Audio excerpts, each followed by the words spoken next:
Every time you go back to a narcissist, their abuse gets worse. The cycles get shorter, the devaluation phases and punishments get more severe, and the discards get more brutal. In a narcissist mind, when you go back to them, you are telling them that you are okay with everything that they did to you in the past, so you are not to bring it up in the present or in the future.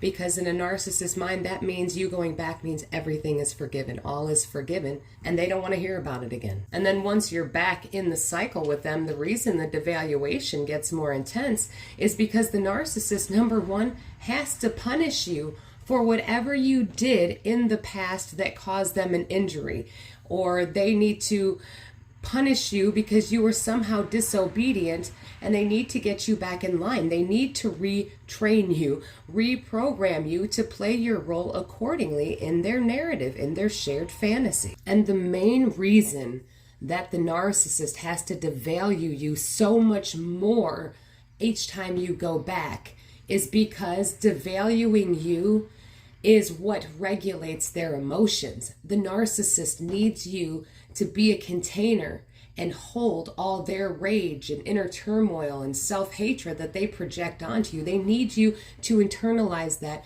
and emotionally react so that they can regulate themselves. That's why after a narcissist abuses you and traumatizes you and you internalize it, they're completely calm, because now their emotions are regulated and they feel better. They feel relieved of everything that they were holding inside that was making them so unhappy, so miserable, so uncomfortable.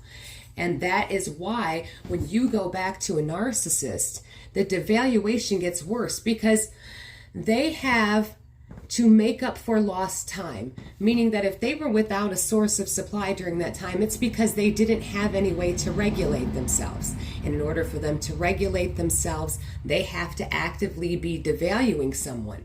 And that is the only way for a narcissist to be able to keep their mask up, to love bomb a new source of supply and secure a new source of supply. They need to be devaluing someone.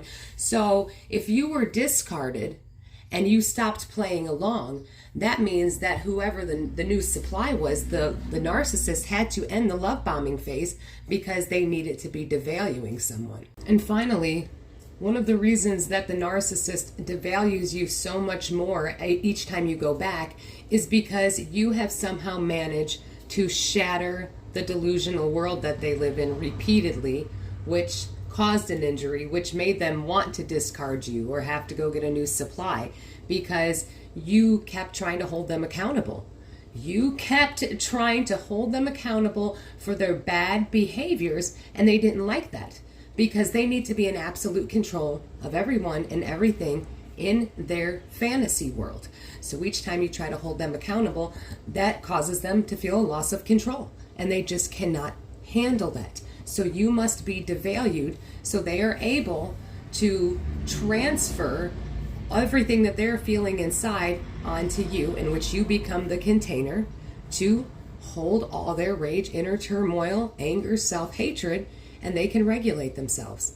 And that is ultimately the reason why you get devalued the entire time, is because that is how the narcissist regulates themselves. So each time you go back, you are making up for something bad that you made the narcissist feel that they have been holding in and need to punish you for, because it threatened their narrative and it threatened their control. So your devaluation must get worse. Thank you so much for listening. I hope you enjoyed this episode on why the narcissist devalues you and why devaluation gets worse and the abuse gets worse each time you go back to them. Again, thank you for listening. Stay safe, everyone. Stay strong and keep getting the knowledge. You are all going to be amazing.